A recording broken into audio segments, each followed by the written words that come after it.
আমাদের বাসায় বাইরে বৃষ্টি মানেই খিচুড়ি, গরুর মাংস বা বেগুন ভাজি এই টাইপের খাবার তো থাকেই। আজকে যেহেতু বাইরে প্রচণ্ড বৃষ্টি হচ্ছে, তো আমার মেয়ে বলতেছে আম্মু একটু বাসায় খিচুড়ি রান্না করো। আর বৃষ্টি মানেই খিচুড়ি, বৃষ্টি হলেই কেন জানি আমাদের সবারই খিচুড়ি খেতে খুব ভালো লাগে। তাই আমিও আজকে বাসায় খিচুড়ি রান্না করলাম। আর বাইরে তো দেখতেই পাচ্ছেন প্রচণ্ড রকমের বৃষ্টি হচ্ছে, ঝমাঝম বৃষ্টি পড়েই যাচ্ছে। আমার খুব ইচ্ছে হচ্ছিল আমি যেন একটু বৃষ্টিতে ভিজি, বাট উপায় নাই, বৃষ্টিতে আসলে ভেজা পসিবল না, নাহলে অবশ্যই ভিজতাম, কারণ বৃষ্টি আমার অনেক পছন্দ। তারপরে কতক্ষণ বৃষ্টি দেখেই চলে গেলাম রান্না করতে। আজকে প্রেশার কুকারে খিচুড়ি রান্না করব। আমি এখানে চাল দিয়ে দিয়েছি আর 2 রকমের ডাল দিয়েছি। আজকে পোলাও চাল দেইনি, পোলাও চাল ছাড়াই আজকে খিচুড়ি রান্না করছি। আমরা যেই চালের ভাত খাই সেটা দিয়েই সুন্দর করে চালটাকে ভেজে নিচ্ছি। তারপরে কাঁচামরিচ দিয়ে দিলাম, ভিতরে আর যা যা মশলার দরকার সব কিছুই দিয়ে দিয়েছি। ডিটেলসে ভিডিও করলাম না, ছোট ছোট ক্লিপ নিয়েছিলাম, সেটা দিয়ে ব্লগ তৈরি করলাম। তারপরে পানি দিয়ে দিচ্ছি। আর যেহেতু একটু তাড়াতাড়ি রান্না করতে চাচ্ছি, যার জন্য প্রেশার কুকারে দিলাম। প্রেশার কুকারে খিচুড়ি আমার খুব ভালো লাগে এবং তাড়াতাড়ি হয়ে যায়, যার জন্য প্রেশার কুকারে খিচুড়ি বসাই দিলাম।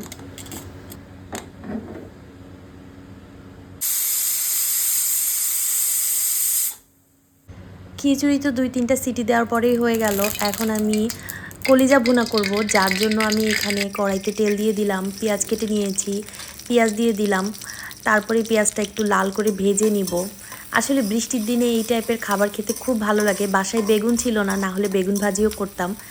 আর বৃষ্টির দিনে আসলে খিচুড়ি, বেগুন ভাজি, ইলিশ মাছ ভাজি এটা কিন্তু দারুণ লাগে। আমার মনে হয় অনেকেই কিন্তু পছন্দ করে বৃষ্টির দিনে এই টাইপের খাবার খেতে। আর আমি ফার্স্টে ভেবেছিলাম গরু মাংস রান্না করব, তারপরে ভাবলাম গরু মাংস তো অনেক খাওয়া হয়ে গিয়েছে, এখন একটু কলিজা খাই। এক এক করে সব মশলা দিয়ে দিচ্ছি। আজকে আমি কোনো ফ্রিজের মশলা দিচ্ছি না, সব মশলাই আমি ব্লেন্ডারে তাজা তাজা ব্লেন্ড করে নিয়েছি। আসলে তাজা মশলা দিয়ে রান্না করে খেতে কিন্তু খুব ভালো লাগে। আমরা তো আসলে সময় স্বল্পতার কারণে মশলা ব্লেন্ড করে রেখে দিই ফ্রিজে, বাট আজকে আমি সব কিছুই তাজা তাজা রান্না করলাম। তারপরে মশলা দিয়ে দিচ্ছি, গুঁড়া মশলাগুলা, এখানে হলুদ, মরিচ, জিরার গুঁড়া, তারপরে লবণ পরিমাণ মতো সব কিছু দিয়ে খুব ভালোভাবে একটু কষিয়ে নিব। আসলে মশলাটা যত ভালো কষানো হবে রান্নাটাও কিন্তু ওরকমই মজা হবে। আর কলিজাটা তো সব কিছু প্রসেস করে রাখাই আছে, আগেই ফ্রিজে রাখা ছিল। আমি জাস্ট মশলাগুলোই আজকে তাজা তাজা ব্লেন্ড করে নিলাম।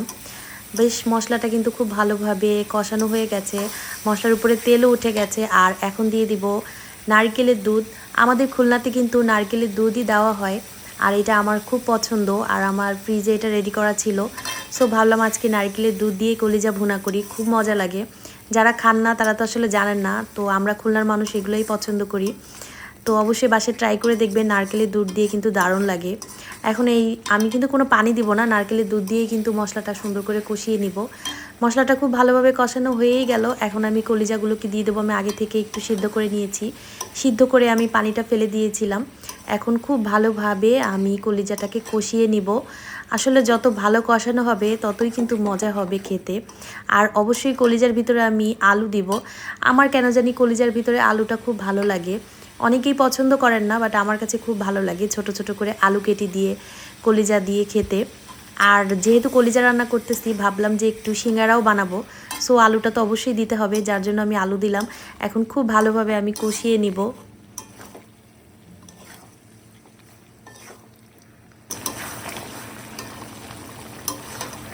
অনেকক্ষণ ধরে কিন্তু কষিয়ে নিয়েছি। অনেকক্ষণ ধরে কষানোর পরে এখন দিয়ে দিব হচ্ছে রসুন। রসুনও কিন্তু আমার কাছে খুব ভালো লাগে মাংসের ভিতরে, কলিজার ভিতরে দিয়ে খেতে। তো আমি বেশ কিছু রসুন ধুয়ে পরিষ্কার করে রসুনগুলোকে দিয়ে দিলাম আস্ত অবস্থায়। এটা কিন্তু যখন রান্না শেষ হয়ে যায়, নরম হয়ে যায়, খেতে খুব ভালো লাগে। এটা আপনারা ট্রাই করবেন অবশ্যই। আর বাসায় চুই ঝাল ছিল না, তাহলে অবশ্যই চুই ঝাল দিতাম।